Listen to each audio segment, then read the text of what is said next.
You're listening to the CX Innovators Podcast.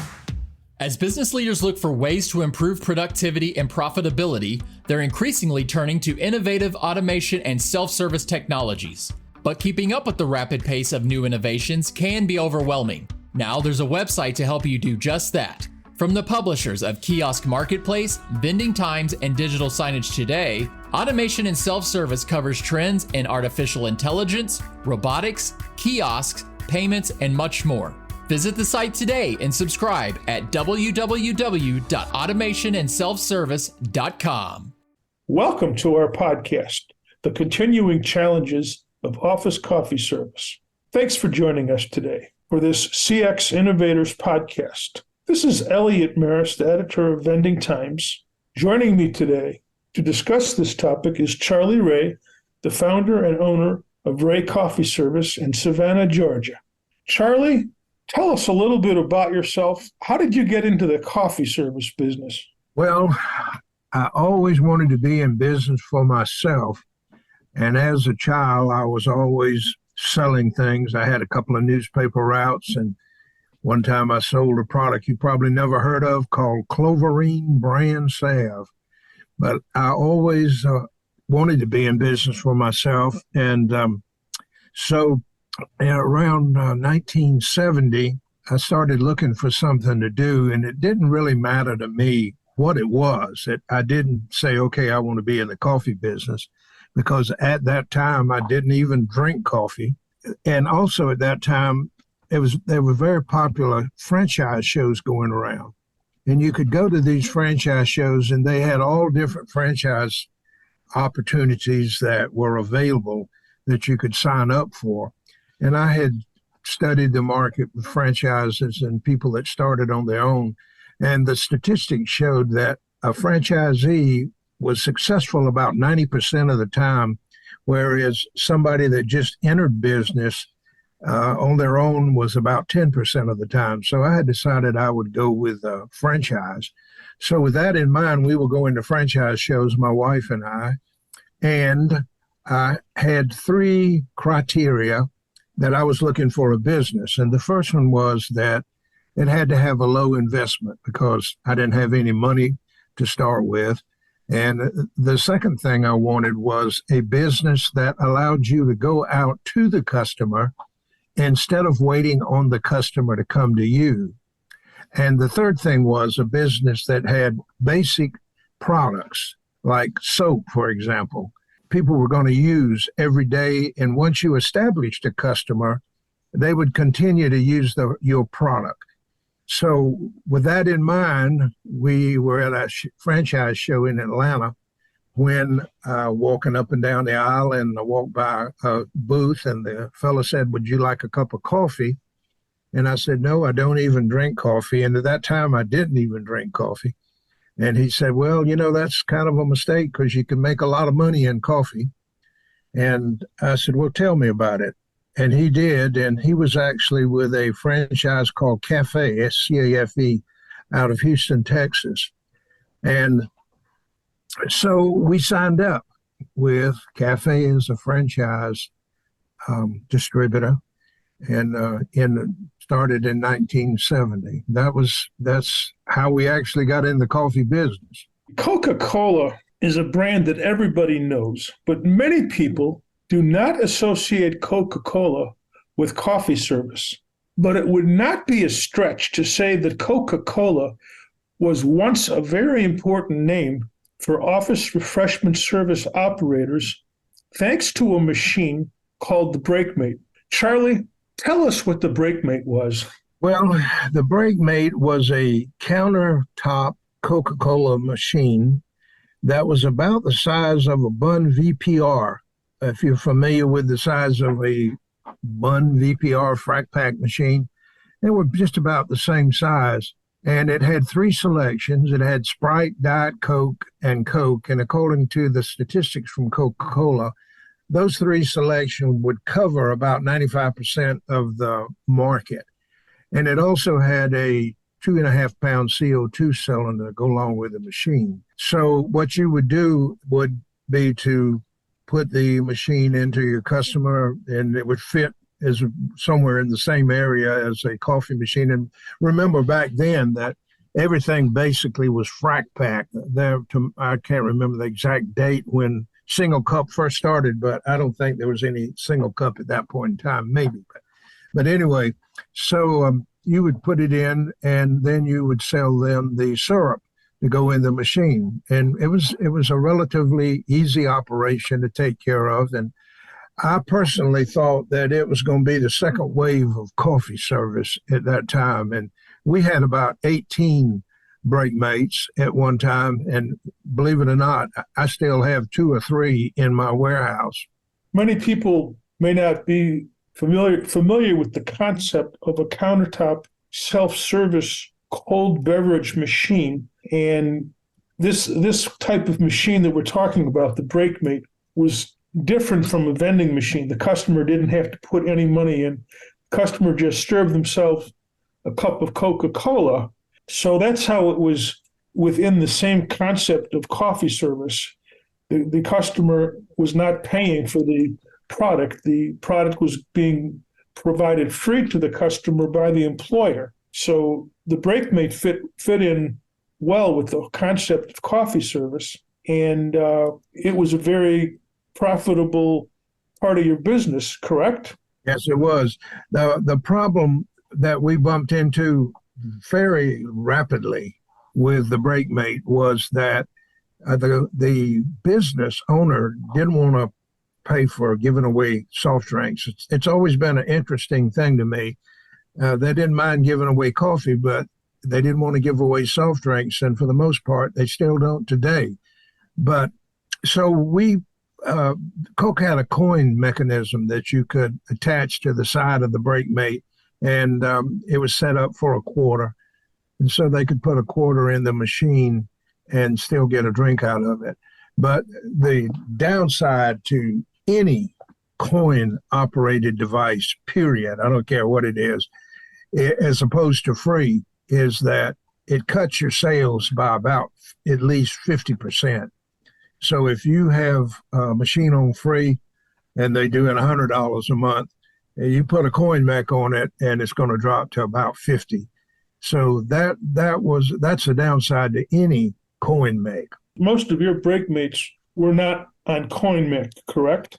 Actually, the sad truth is most of mine were on coin mech because, again, we had a few free ones, and of course we loved them. People that would pay for it on free, give it on free, but most of ours, I can't remember the exact number. It's been a long time ago, but most of them we had coin mechs on. But the Breakmate, whether it was on free vendor or coin mech, became very, very popular all over the country. Businesses that wanted to provide refreshments to their employees, it was a very easy service for them to have. If it was so popular, and I know it was, Charlie, why did it disappear? Well, Coca-Cola stated that they put out about 20,000 machines, I believe, in the first year. But the problem that they got into rapidly was that the machine was really not all that reliable, and it had problems. And so the machine would break down, and I can't remember what our numbers were. Like I said, we had about 18 of them, and as thinking back, about 12 of them were on coin operated. But the cooling unit would go bad in them, and Coca-Cola they were furnishing the parts for under the warranty period, and a lot of them they had problems with. And over a period of time, it just became a losing proposition for Coca-Cola. Anytime you ever see anybody go out of business, period, you can just about always tie it to the fact that they weren't making any money on whatever they were doing, regardless of what it may be. And so Coca-Cola determined that this was a losing proposition for them. And so they first stopped providing parts, and then they stopped providing syrup. And of course, after they stopped providing syrup, we were out of business. We couldn't get any syrup anywhere to put in the machines. And so we pulled the machines, and they wound up in the warehouse. All right. Well, another well-known brand that has played an important role in the office coffee market is Starbucks. Starbucks did not specifically target the office coffee market in the beginning, but it certainly played an important role in the office coffee industry's growth. Don't you agree, Charlie? Yes, and here's a interesting statement on my part. Even though to some degree you might consider Starbucks to be a competitor of ours, and to a degree they are, but they actually did us the biggest favor that anybody has ever done to office coffee servers, because Starbucks taught people to drink quality coffee, and that was a tremendous plus.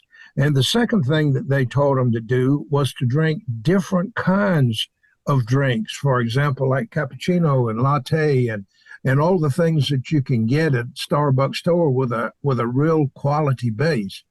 I've heard people say over the years in doing business with customers, well, coffee's coffee. That is about the worst statement you can possibly make, because coffee is not just coffee, as you know.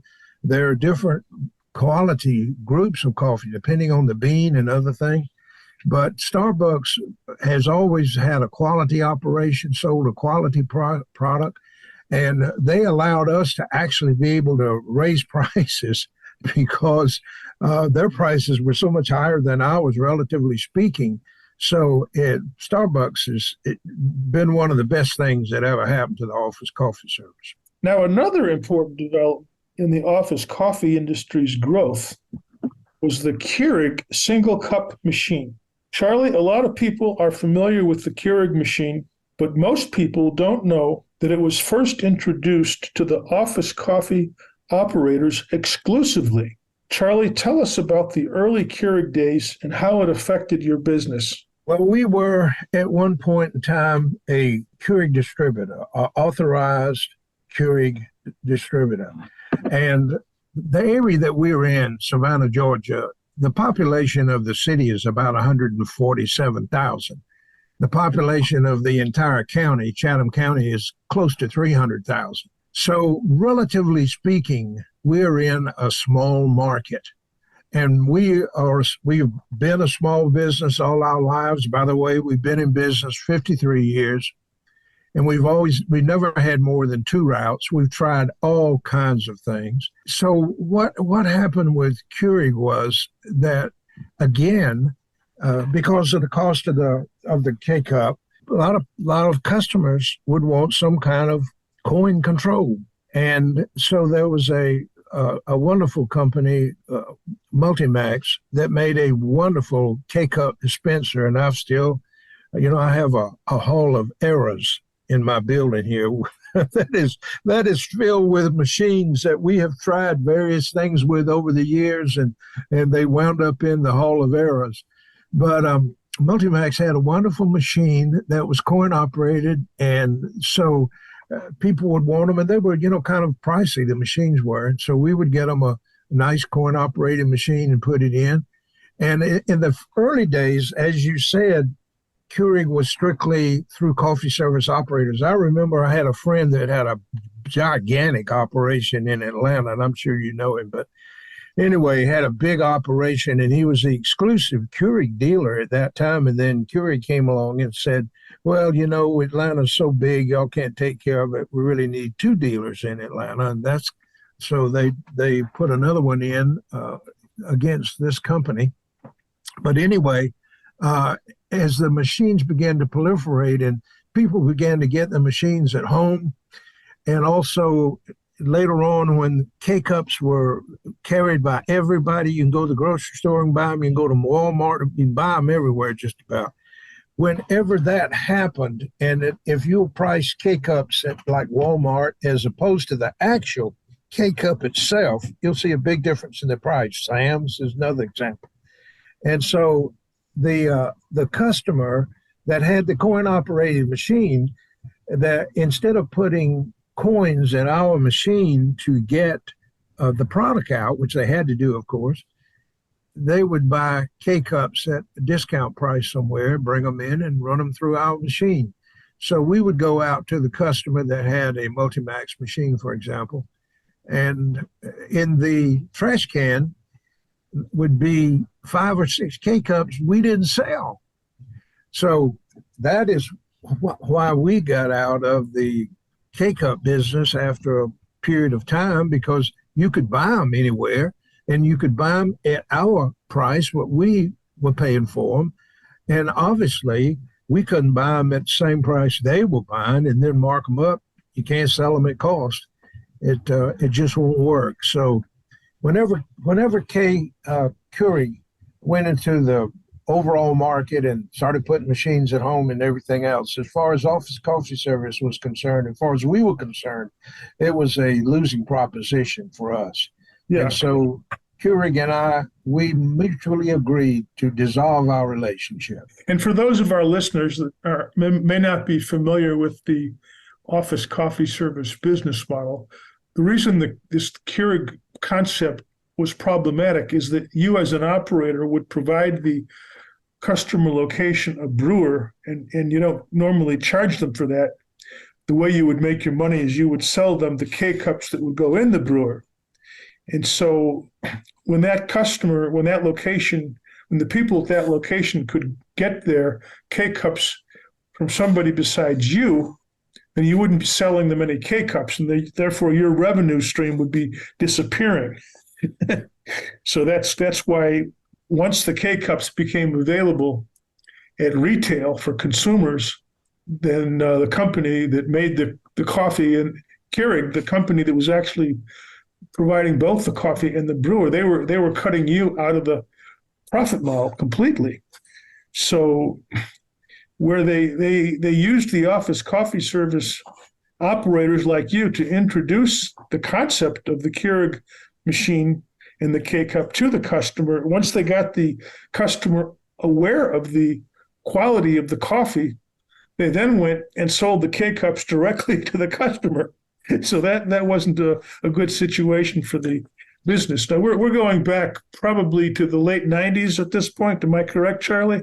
You know, I have to have some kind of a guideline, some kind of a measuring stick to give you exact dates, something to tie it to. But and time passes so fast, Yeah. Particularly when you get my age.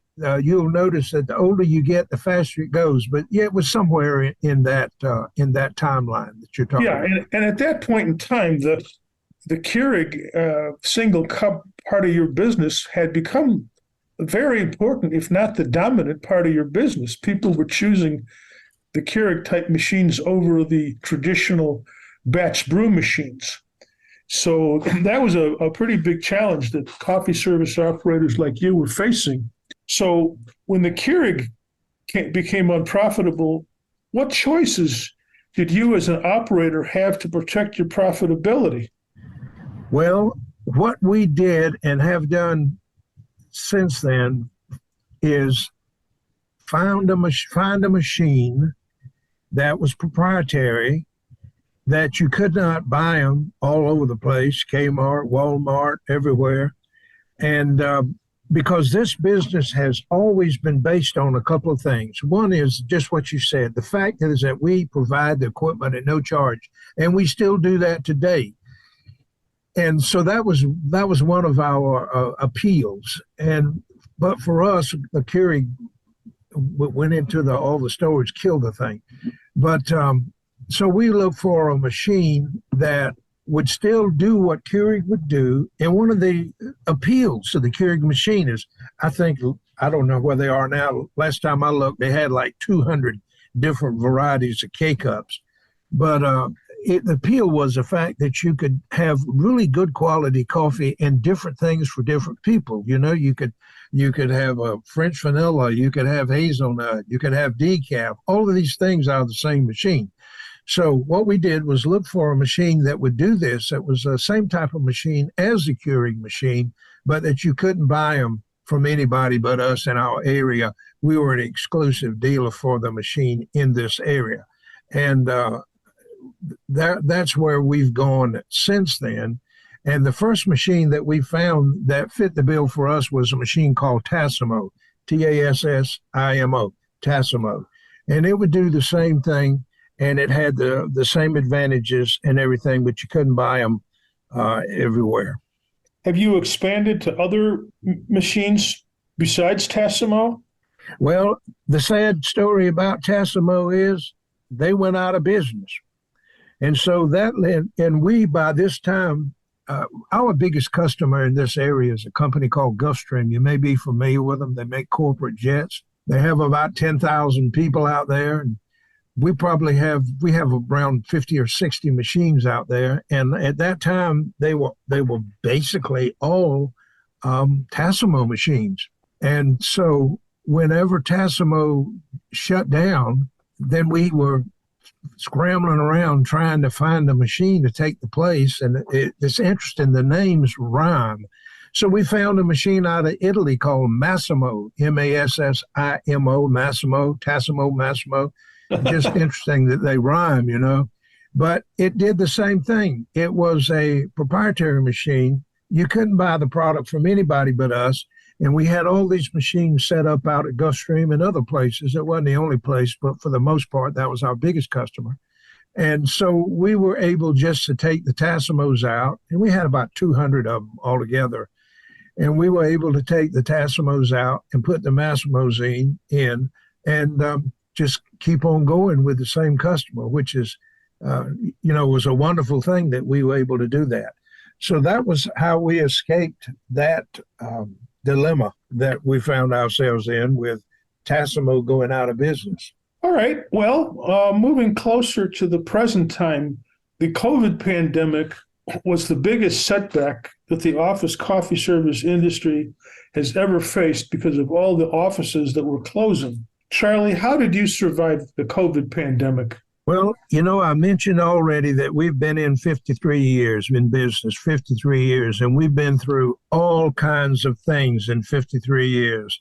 But I can tell you without hesitation that COVID was, and it still is, the worst thing I have ever seen in my business life. And we are still, I'm going to give you some numbers to illustrate this. We are still not back where we were before COVID. When COVID first hit, our sales went down 90%. 90%. They went down. Gulfstream, again, our biggest customer, just virtually shut down. And all of those offices out there with all of those people in them, they all went home. And they worked from home. Well, that was great for them because they kept getting paid, but it was terrible for us. So how did we survive? It's been very, very difficult. And I wish I had a glowing story to tell you how we've come through it unscathed. No, we have not come through it unscathed. First thing, we had 2 routes at that time. We've never had more than 2 routes. We've always been, just small potatoes in business.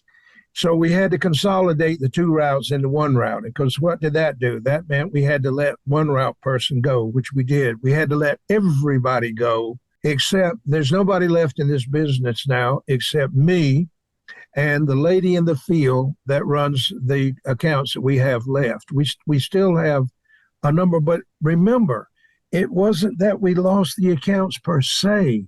It was that they weren't there to drink the coffee, and they're not there still today. So Gulfstream, who accounts for 85% of our business overall, only works about 3 days a week. So about the best month we've had since COVID, we've been about 50% of that 100% that we were at before. So whatever numbers we were doing at 100%, you can cut them in half, and that's where we still are. And so in addition to consolidating the routes, we had other people did other things like repaired machines, and somebody that worked in the office. Everybody's gone. And guess who got to pick up most of the work? Can you guess who that is? I'm now doing all the repairs on the machines, period. The lady in the field, Christine, is doing a wonderful job. She's tremendous help. My wife comes in 2 or 3 days a week and does the books and takes care of the person that was doing that. But overall, again, the best that we've been back up to since COVID is about 50% of where we were before it started. And let me tell you one quick story. I'm full of stories when you get my age, I had an aunt during the Great Depression, which was before you and I, the Great Depression, that had a little hat store in southwest Georgia in a little town called Pavo. And the depression hit, and everybody quit buying and so forth. And she just walked out and closed the door and locked it and never went back. And I'll tell you, there's been days since COVID that I've thought very seriously about walking out the front door that I'm sitting here looking at right now and locking it and not coming back. Okay. Well, are there any other machines out there that you've found promising for your business? Any other types of machines? I know you had mentioned previously, what about cold drink machines? At this point in time, there's a couple of options in the cold drink market. And by the way, I know you and I talk from time to time. Recently, BrakeMate, one of my customers that had a BrakeMate begged us to find something to replace it. And the only thing that we could find to replace it was a regular post-mix machine like you see in Burger King, where you push the handle, and you get your drink out. And Coca-Cola Savannah was gracious enough to furnish us one, and we buy the syrup from them. That's the only carbonated type drink machine like that we have left out of the BrakeMate market. On the other side, there is a machine by the name of Levite that's been out for a number of years now, and it is it does have a carbonated option. We only have 4 of them. We are testing them to see, because my experience has been, you don't know how a machine is going to work until it's been in the market for a year. It can start off great, but it takes a year to really find out. So the Levite machine is one of the cold drink machines. And at this point in time, the most promising thing that I've seen, and the thing I like the best, and where we are headed at this point in time after all these machines we've tried, is the Flavia C600. And this is new with us. We just got 24 of them. And so, but at this point in time, they are absolutely wonderful. I've gone crazy over technology and what you can do on the net and what you can see. The Flavia machine, you can go on there and look up the machine and see what they drank for breakfast this morning. And that is a wonderful, wonderful advantage because you can see what kind of usage you have out of the machine. So in addition to that, the Flavia machine, you can put messages on the screen. It's a touch screen machine. C600 has a 10-inch screen on it, and you can, from here, we can push out messages, things like a restaurant is having a special for that day. I was thinking Hilliard's in Savannah is a very popular restaurant, and you could say Hilliard's got a special on fried chicken today. You can put that on the screens, and we have not moved into that yet. But the fact that you can see what they're drinking, how much they're drinking, and and also the machine will tell you if it has a problem, which is it's amazing what it will do. So the Flavia, if somebody said to me, I'm going into business, what do you suggest? I would say without hesitation. They got 2 machines now, the 300 and the 600. I would say the Flavia machine is a marvelous machine. That's what I would suggest to people. So, Charlie, are you optimistic about the future of the office coffee service industry? Well, it's a mixed bag for me personally, basically because of my age and longevity being here, But in the city of Savannah and Chatham County, there is so much business. It's unbelievable right now. This particular county, we are a port city, one of the biggest ports on the East Coast of America. It is absolutely exploding. The problem that we have right now, and this is a personal thing with our business, is that we don't have the help to go out and knock on the doors and get the business. But the business is here. It's not any question about it. It's the market certainly has changed. You had mentioned to me some of what other things had we done over the years. We've tried all kinds of things. But basically, we are just a coffee company now. We have 25 to 35 different coffees, and that's basically what we do. But still, People drink coffee. They drink it every day. It's a basic commodity. That's why we went into it in the first place. So it's not the same as it was in the heydays. And let me say one other thing. That is, you had mentioned something about single cup machines. I don't know. Did you want to talk about that? Yes, of course. Okay. Years ago, you got to remember, going back 53 years, we have a long history. When we first started in business, we had maybe 2 or 3 coffees. Basically, it was Maxwell House, and we had 100% Colombian under our own brand name, and you had decaf. So maybe you had 2 or 3 coffees. And as I just mentioned, we've got 25 to 35 different coffees that we carry in the office all the time, which is much more complicated than carrying 3 coffees. But the point is this. I remember when we used to buy 200, 300, 500 cases of Frac Pack coffee a month. Of course, at that time, no single cup. But now we probably don't buy 50 cases of Frac Pack coffee a month because everything has gone to the single cup business. And where now, again, we're still down. But before COVID, we were doing 500 or 600 cases a month of single cup and maybe 50 Frac Pack. So in my opinion, the Frac Pack business is nearly dead. And just for the edification of our listeners, define the difference between single cup and Frac Pack, Charlie. A single cup machine is going to make 1 cup at the time, regardless of what it may be. If it's hot chocolate, French vanilla, latte, cappuccino, and some of the more sophisticated ones, you can mix the things up and make your own drink, you know.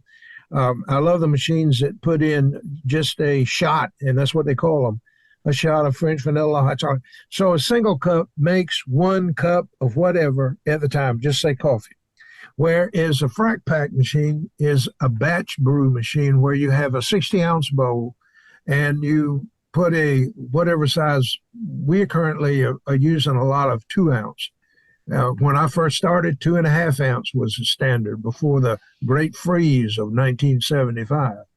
But anyway, so in the Frac Pack machine, you have a bowl. It's what you see in the restaurants. I can't think of any restaurant that I know right off the bat that uses single cup machines. There may be some, but basically they're Frac Pack. They come around, they have a glass bowl, they pour it in your cup. That is a Frac Pack batch machine. Batch makes 60 ounces at one time, whereas the single cup, biggest one we have, makes 12 ounces. Well, I think that's about all we're going to have time for, Charlie. I really appreciate your being with us today. And I think you clarified the challenge that exists in the office coffee service market.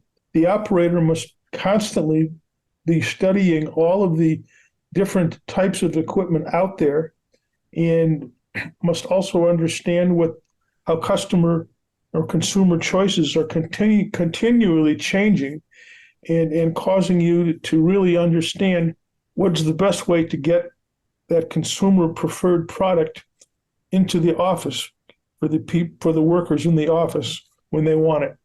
Thank you all for joining us today. This has been the continuing challenges of office coffee service. This has been part of the CX Innovators podcast.